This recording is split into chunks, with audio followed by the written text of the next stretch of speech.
চলে যাবে, রাতের 2টা বাজবে 3টা বাজবে পরোয়া করবে না, শুধু রং তামসা করবে, শুধু খেলাধুলা করবে।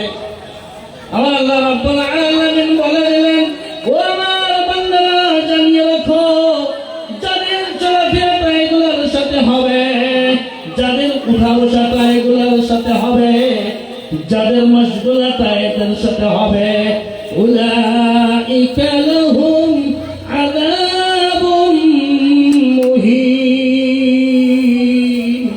আমি আল্লাহ রাব্বুল আলামিন ওই সমস্ত বান্দাদের জন্য, ওই সমস্ত বান্দাদের জন্য, ওই সমস্ত মানুষগুলোর জন্য অপমানজনক, অসম্মানজনক শাস্তি রাখিয়াছি। তাদেরকে জাহান্নামের মধ্যে সেগুলোর জন্য পড়তে হবে। সবাই বলি নাউযুবিল্লাহ, নাউযুবিল্লাহ। এইবার আমরা একটু বুঝি, এই আয়াতের মধ্যে আল্লাহ রাব্বুল আলামিন আজ থেকে 1450 বছর আগে বর্ণনা করছেন কিরকম করে তারা বেকার বস্তু নিয়ে উপহাস করবে, যে বস্তুগুলা দুনিয়ার মধ্যে কোনো ফায়দা নাই, আখিরাতের মধ্যেও ফায়দা নাই। সেটা কি?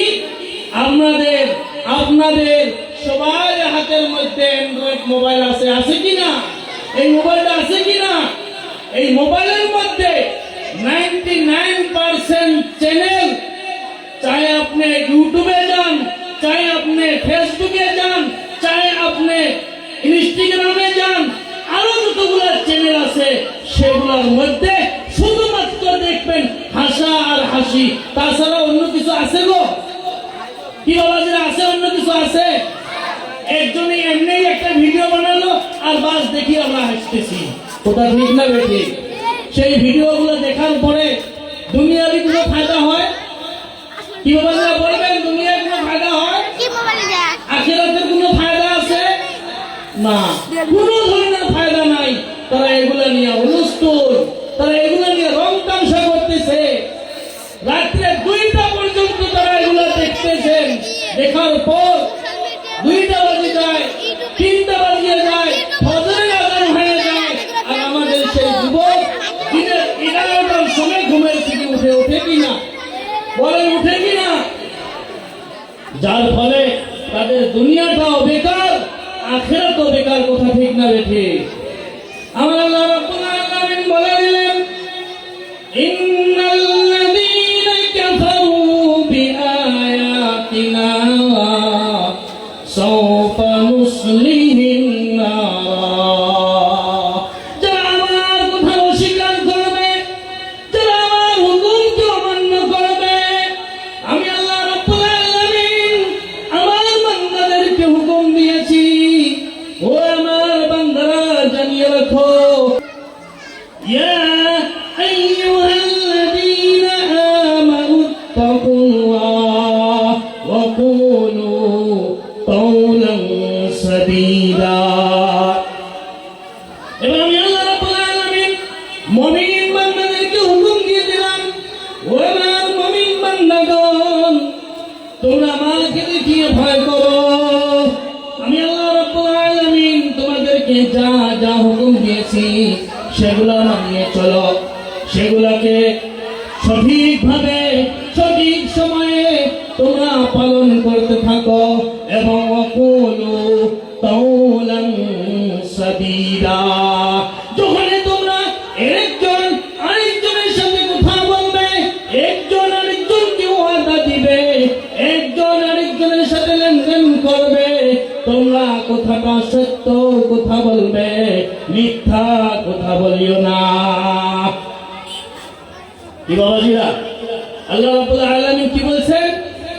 তোমরা আমাকে দেখিয়ে ভয় করো, এবং তোমরা যখনই কোনো কথা বলবে, যখনই কারোর সাথে লেনদেন করবে, যখনই কারোর সাথে মুআমালা করবে, সত্য কথা বলবে। কে বলিয়েছেন? আল্লাহ রাব্বুল আলামিন। কিন্তু দেখেন, এই সমস্ত ভিডিওর মধ্যে, এই সমস্ত চ্যানেলের মধ্যে যেগুলো ভিডিও বানানো হয়, যেগুলো দেখানো হয়, যেগুলো দেখি আমরা মজা নিতেছি, যেগুলো দেখি আমরা টাইম পাস করতেছি, কয়টা সাজা? কথা বলেন তো, কয়টা সত্য কি বাবাজি, কয়টা সত্য? সত্য কি কোন ভিডিও সত্য আছে? বলেন আমাকে, সত্য আছে? কথা বলছেন না কেন? বোঝা যায় না আমার ভাষা? কি বাবাজি, বোঝা যায় না? আমরা যে ভিডিওগুলো দেখতেছি, ভিডিওগুলো কি সঠিক না মিথ্যার মধ্যে সবগুলো লিপিবদ্ধ? বলেন, কিছু বলেন। মহাজন দোস্ত, আমার আল্লাহ রাব্বুল আলামিন বলে দিলেন, ও বান্দারা, তোমরা আমাকে দেখিয়ে ভয় করো এবং সত্য কথা বলো। এইবার আমার আল্লাহ রাব্বুল আলামিন বললেন, ইন্নাল্লাযীনা কাফারু বিআয়াতিনা, যারা আমার আয়াতকে মানে না, যারা আমার হুকুমকে মানে না, যারা নামাজ আদায় করে না, যারা সত্য কথা বলে না, যারা মিথ্যার আশ্রয় নেয়, সাউফা নুসলিহিম নারা, আমি আল্লাহ রাব্বুল আলামিন অতি শীঘ্রই, অতি সত্য আমি ওই মানুষগুলোকে জাহান্নামের মধ্যে নিক্ষেপ করে দেব, আর জাহান্নামের আগুনের দ্বারা তাদেরকে জ্বালায়া দিব। কুল্লামা নুযিবাত জুলুদুহুম, যখন চামড়াগুলো পুড়িয়ে যাবে, মাংসগুলো পুড়িয়ে যাবে, শুধু হাড্ডিগুলা বাকি থাকবে, কঙ্কাল হয়ে যাবে। কুল্লামা নুযিবাত জুলুদুহুম বাদদালনাহুম জুলুদান গায়রাহা, আমি আল্লাহ রাব্বুল আলামিন আবার তাদেরকে নতুন মাংস দিয়ে দিব, আবার নতুন চামড়া বানিয়ে দিব। এইভাবে কিয়ামত পর্যন্ত আমি তাদেরকে জ্বালাই থাকবো, শাস্তি দিয়ে থাকবো। লিয়াযুকুল আযাব, আমি এই জন্যই করব, তারা দুনিয়ার মধ্যে আমাকে ফাঁকি দিয়েছিল, দুনিয়ার মধ্যে তারা আমার সাথে ওয়াদা খিলাফি করিয়েছিল। আমি আমার কালামে পাকের মধ্যে যেগুলো নির্দেশ দিয়েছিলাম, আমি আমার কোরআনের মধ্যে তাদেরকে যেগুলো হুকুম দিয়েছিলাম, তারা এই হুকুমের অবমাননা করার জন্য আমি তাদের জন্য এই শাস্তিগুলো রাখিয়াছি। আমার নবী সাল্লাল্লাহু আলাইহি ওয়াসাল্লাম বললেন, ও সাহাবারা, জানিয়ে রাখো, এরকম একটা জামানা আসবে, এরকম একটা সময় আসবে, يوشك أن يأتي على الناس زمان لا يبقى من الإسلام إلا اسمه, দুনিয়ার মধ্যে ইসলাম ধর্মটা বাকি থাকবে না, মুসলমানিয়ত থাকবে না, মুসলমানের হাকিকত থাকবে না, মুসলমানের আসলিয়ত থাকবে না। যেরকম করে অন্য অন্য জাতি ভাইয়েরা নামাজ পড়ে না, আমার যুবকেরা নামাজ পড়বে না, অন্য অন্য ধর্মের মানুষগুলা যেরকম ভাবে রোজা রাখে না, আমার মুসলমান ভাইয়েরা রোজা রাখবে না। অন্য অন্য জাতি ভাইরা যেরকম খোলা পেটে মদ পান করে, মুসলমানেরাও মদ পান করবে, মুসলমানিয়ত যেদিন রাখবে না। অন্য অন্য জাতি ভাইরা যেরকম দাড়ির মধ্যে খোল লাগায়, মুসলমানেরাও খোল লাগাবে, মুসলমানেরাও দাড়ি রাখবে না। মুসলমান এবং অন্য অন্য জাতিদের মধ্যে কোন ধরনের পার্থক্য থাকবে না, শুধুমাত্র ইল্লা ইসমুহু, শুধু নামটা বাকি থাকবে। জিজ্ঞাসা করা হবে, ভাই তোমার নাম কি? মুসলমানের বাচ্চা হয়ে থাকলে তা মুসলমানের নাম বলবে, আর অন্য জনগোষ্ঠীর বাচ্চা হলে তার নামটা বলবে। নামটা দিয়ে পার্থক্য করা যাবে, তাছাড়া মুসলমানের কোনো আলামত থাকবে না। কে বলিয়েছেন? আমাদের নবী সাল্লাল্লাহু আলাইহি ওয়াসাল্লাম বলিয়েছেন। কিন্তু পরিতাপের বিষয়, আজকে আমাদের যুবক, আমাদের ভাই, আমাদের আত্মীয়, আমাদের বংশধর, তাদের অবস্থা দেখলে জানা যায় না সে মুসলমান না অন্য কোন ধর্মের মানুষ। কথা ঠিক না বেঠে? কি বাবাজি, কথা ঠিক না বেঠে?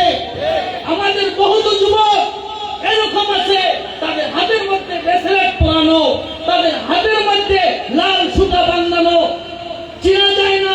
ভুলে যদি তাদেরকে সালাম দেওয়া হয়, আসসালামু আলাইকুম, মনে হয় আমি কাকবানি সালাম দিলাম, সে সালামের উত্তরটাও দিতে জানে না। পরিতাপের বিষয়। আজকে আপনি ট্রেনে সফর করেন, বাসে সফর করেন, বাস ভরা যদি মুসলমান মানুষ থাকে আর আপনি যদি একা দাড়িওয়ালা টুপিওয়ালা থাকেন, আপনার মনে অনুভব হয় বোধহয় বাসের মধ্যে আমি একা মুসলমান, বোধহয় আমি একা মুসলমান। কিন্তু আপনি যখন বসবেন সেখানে একজন ব্রেসলেট পরিধান করা, চুড়ি পরিধান করা, খাড়ু পরিধান করে একজন ছেলে বলবেন, হুজুর আপনি কোন জায়গায় গেতেছেন? আমিও একজন মুসলমান, কেন বা আপনি আমার সাথে এরকম ভাবে বসতেছেন? বোধহয় আপনি আমাকে মুসলমান ভাবতেছেন না। কথা ঠিক না বেঠে? কি বাবা, কথা ঠিক না বেঠে? আমাদের নবী সাল্লাল্লাহু আলাইহি ওয়াসাল্লাম বলেছেন, ওয়ালা ইয়াবকা মিনাল কুরআনি ইল্লা রাসমুহু, দুনিয়ার মধ্যে কোরআন শরীফ বাকি থাকবে না, দুনিয়ার মধ্যে কোরআন পড়নেওয়ালা থাকবে না, দুনিয়ার মধ্যে কোরআনের আমল থাকবে না, কেউ কোরআন পড়নেওয়ালা থাকবে না, শুধুমাত্র কোরআনের হরফগুলি, কোরআনের অক্ষরগুলি থাকবে, আর কিছুই থাকবে না। কোরআন পড়া জানবে না। আজকে আমাদের সমাজের মধ্যে 99% যুবক যারা সূরা ফাতিহা পড়তে পারে না, ওযুর ফরজ কয়টা জানে না, গোসলের ফরজ কয়টা জানে না, প্রথম কলেমাটা শুদ্ধ করিয়ে পড়তে পারে না। কি বাবা, যে কথা মিথ্যা বলছি? কি বাবা মিথ্যা বলছি? বাস্তব ঘটনা বলতেছি। আমাদের এই তিলাপাড়ার একজন মেয়ের বর দেখার জন্য এক জায়গায় গিয়েছিলাম, আর ছেলেটা একজন হাজী সাহেবের ছেলে, তার ছেলে হাজী সাহেবের ছেলে, আর ছেলেটা ডিগ্রি পাস। আমি তাকে জিজ্ঞাসা করিয়েছিলাম, বাবা তুমি দ্বিতীয় কলেমাটা বলো। দ্বিতীয় কলেমা আমার সামনে পড়তে পারে নাই। গোসলের ফরজ কয়টা বলো, গোসলের ফরজ বলতে পারে নাই। কিন্তু আমার বাবা, আমার ছেলে, আমার আদরের সন্তান বিবাহ করার জন্য প্রস্তুত হয়ে গিয়েছে। ওয়াহ, কি মজার কথা! একটু ভাবিয়ে দেখেছি, বিবাহ করিয়েছি, 2 জন সন্তানের বাবা, 3 জন সন্তানের বাবা, কিন্তু এখন আমি গোসলের ফরজটা জানি না, আমি এখনো ওযুর ফরজটা জানি না। তাহলে বলেন, এই যুবকের দ্বারায়, এই ছেলের দ্বারায় বাড়িতে রহমত আসবে, বাড়িতে শান্তি স্থাপন হবে? অসম্ভব কথা। আমি বাড়িতে গাছ লাগাইছি কচু আর চাইতেছি আম, এরকম ভাবে সম্ভব? আম গাছে আমি ফলবে, গাছ লাগাইতে হবে আমের, তারপরে আমের ফল আম তালাশ করব, সেটা সম্ভব। কিন্তু গাছই আরেক গাছ, চাইতেছি আরেকটা, সেটা হতে পারে না, সেটা হতে পারে না। পরিতাপের বিষয়, আজকে একজন মুরব্বী মারা গেলে, বাবা মারা গেলে, সেই বাবার ছেলে 4 জন 5 জন থাকলে জানাজা পড়ানেওয়ালা একজনও পাওয়া যায় না। এমনকি ওই বৃদ্ধর ছেলে 4 জন বা 5 জন থাকলে একজনও জানাজার দোয়াটাও পড়তে পারে না। এত কষ্ট করিয়ে যাকে আমি 18 বছর 30 বছর মানুষ করলাম, আর ওই ছেলেটা আমার জানাজায় খাড়া হয়ে আমাকেই ফাঁকি দিতেছে। একদিন কি অনুভব করছি? তো মহতরম দোস্ত, যারা আমরা বাবা হয়েছি, আমাদের দরকার, আমাদের কর্তব্য, আমাদের যুবকদেরকে সঠিক শিক্ষা দেওয়া, দ্বীনি শিক্ষা দেওয়া, আমাদের ছেলে মেয়েদেরকে কোরআনের শিক্ষা দেওয়া, সেটা আমাদের দায়িত্ব। নচেত আমাদের উপরে এরকম আযাব আসবে। রাসূলুল্লাহ সাল্লাল্লাহু আলাইহি ওয়াসাল্লাম বলেছেন, ও আমার সাহাবীরা জানিয়ে রাখো, ফি হাযিহিল উম্মতি, আমার এই উম্মতের উপরে, আমার উম্মতের উপরে 3টা প্রকাণ্ড আযাব আসবে। কয়টা আযাব আসবে? 3টা। খাসফুন ওয়া মাসখুন ওয়া তাযফুন। যখন কিয়ামতের মতো ভূমিকম্প আসবে, একের পর এক ভূমিকম্প আসবে, একটার পর আরেকটা ভূমিকম্প আসবে। আমার এই উম্মতের মানুষগুলোর মুখের চেহারাটা বিগড়ায় দেওয়া হবে। চেহারার সকল ঠিক থাকবে না, চেহারার মধ্যে নূর থাকবে না, চেহারার মধ্যে মানুষের সুরক্ষা থাকবে না। আসমান থেকে আগুনের বৃষ্টি নাযিল হয়ে যাবে, বৃষ্টি পড়বে, আগুন পড়বে, আগুন। এবার একজন সাহাবী বললেন, ইয়া রাসূলুল্লাহ ওয়া মাতা যালিকা, এরকম আযাব কখন আসবে আমাদেরকে একটু বলুন। আমাদের নবী সাল্লাল্লাহু আলাইহি ওয়াসাল্লাম বলিয়া দিলেন, ইদা যাহারাতিল কিয়ানাতু ওয়াল মাআযিফু ওয়া শুরিবাতিল খামরু। ও সাহাবারা তোমরা জানিয়ে রাখো, ও সাহাবারা তোমরা শুনিয়ে রাখো, এই তিনটা প্রকাণ্ড প্রকাণ্ড আযাব ওই সময় আসবে যখন আমার উম্মতেরা তিনটা গুনাহ শুরু করে দিবে, তিনটা গুনাহের কাজ করবে, তখন এই তিন ধরনের আযাব আসবে। প্রথম নাম্বার আযাব, প্রথম নাম্বার গুনাহের কাজ হলো ইদা যাহারাতিল কিয়ানাতু, বেপরদা রেন্ডিয়াম হয়ে যাবে, রেন্ডিয়াম হবে, বেপরদাগিয়াম হয়ে যাবে। বাজারে ঘাটে ব্যবসায়ী নারীরা চলাফেরা করবে, আর মানুষ সেটাকে আইব মনে করবে না, সেটাকে কোন ধরনের সমাজের ক্ষতিকর মনে করবে না। আজকে কলেজের মধ্যে, স্কুলের মধ্যে ওপেন যুবক যুবক ছেলেরা যুবতী মেয়েদের সাথে অবৈধ সম্পর্ক করতেছে, আর অবৈধ সম্পর্কের ফলে কত কিছু ঘটতেছে, কিন্তু বাবা এবং মা হওয়ার পরে বলতেছে মমিটার এগুলা কলেজের মধ্যে হয়েই থাকে। কথা ঠিক না বেঠে? হয়েই থাকে। যুবক ছেলে যুবক মেয়ে রাত্রে 2টা পর্যন্ত মোবাইলের মধ্যে অশ্লীল ভিডিওর মধ্যে লিপ্ত হয়ে থাকে, আর রাত দিনের 11টার সময় বিছানা থেকে ওঠা হয়। দ্বিতীয় নম্বরে আমাদের নবী সাল্লাল্লাহু আলাইহি ওয়াসাল্লাম বললেন, দ্বিতীয় গুনাহটা হবে ওয়াল মাআযিফু, গান বাজনা আম হয়ে যাবে। গান বাজনাকে সেটা আইব মনে করা হবে না, সেটাকে পাপ কাজ করা মনে হবে না। আজকে আমাদের যুবক এত বাড়িয়ে গিয়েছে, কোন একটা বিবাহের অনুষ্ঠান ডিজে ছাড়া হয় না, কোন একটা আকিকার অনুষ্ঠান ডিজে ছাড়া হয় না, এমনকি আকিকার মধ্যে ডিজে বাজানো হয়, মুসলমানের মধ্যে ডিজে বাজানো হয়, বিবাহের মধ্যে ডিজে বাজানো হয়। এখন সব 5 জানুয়ারির নামে তো কত কিছু করলাম, সেটা তো জানুয়ারি। যখন জানুয়ারি মাস আসে তখন জানুয়ারদের আবির্ভাব হয়। যখন জানুয়ারি মাস আসে তখন কিসের আবির্ভাব হয় বলেন? কিসের আবির্ভাব হয়? জানুয়ারদের আবির্ভাব হয়। আর এই জানুয়ারদের জন্য গ্রামের মুরব্বী, গ্রামের বিমারি, গ্রামের পরীক্ষার্থী, তারা ভালো করে পড়াশোনাও করতে পারে না, তারা ভালো করে ঘুমও পারতে পারে না, বিমারিরা বিছানায় ভালো করে থাকতেও পারে না। যারা এদেরকে এইভাবে ডিস্টার্ব করে, এমনকি ফজরের নামাজটাও তাদেরকে সঠিকভাবে পড়তে দেওয়া হয় না। তাই আমি বলেছি জানুয়ারি মাসে জানুয়ারদের আবির্ভাব হয়, তাদেরকে জানুয়ার ছাড়া কি বলবেন? তৃতীয় নাম্বার বলি আমি আমার বক্তব্য শেষ করে দিয়েছি। আমাদের নবী সাল্লাল্লাহু আলাইহি ওয়াসাল্লাম বললেন, ও সাহাবীরা শোনো, এই প্রকাণ্ড আযাবগুলো তখন হবে ওয়া শুরিবাতিল খামরু, আমার উম্মতরা মদ পান করা আরম্ভ করে দেবে। আজকে আমাদের খিলাফার মধ্যে কত যুবক মদ পান করতেছে, কত যুবক শরাব পান করতেছে, সেগুলা আমরা ধরতেছি না, সেগুলা আমরা কোনো ধরনের কেয়ার করতেছি না, পরোয়া করতেছি না। তাদের সাথে উঠা বসা করতেছি, তাদের বাড়িতে জিয়ারত খাইতেছি, তাদের সাথে একসাথে বসতেছি, হোটেলে চা খাইতেছি, ঠিক না বেঠে? যদি এরকম কাম করিয়ে থাকি তাহলে তোমরা ইন্তজার করো ওই তিনটা আযাবের।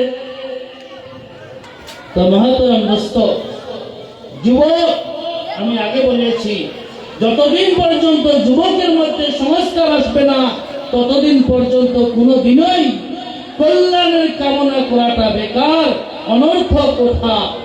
তাই আমরা সবাই আমাদের ছেলে এবং মেয়েদেরকে সঠিকভাবে তরবিয়ত দেয়, মক্তবে বেশি বেশি করে পাঠাই, মক্তবের শিক্ষা দেয়, আর যুবকদেরকে নামাজের তাকিদ করি তারা যেন বেশি বেশি করে মসজিদে যায়।